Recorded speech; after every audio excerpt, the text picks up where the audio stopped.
Geeks, it's Tony back here with AccessoryGeeks.com. Today we're going to review the Elite car charger. This car charger is really cool because it has the LED lights that shows you, the time and how it charges and everything like that. And it connects exclusively to your car. Also, another cool thing about this is it has 7 different connectors. It has Apple, LG, mini USB, micro USB, Nokia, Samsung, and Sony Ericsson. So it'll basically charge most of the phones that you guys are using right now. And let me show you here. It's a nice black, smooth finish to it. It has the LED screen right here. The good thing about this is folds in if you like it facing this way into your AC adapter in your car. You could do that, and also it could go in straight. And let's see here.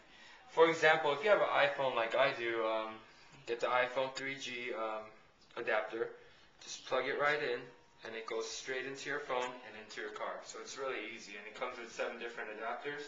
So you could charge just about any phone that you guys are using. Again, here is the charger.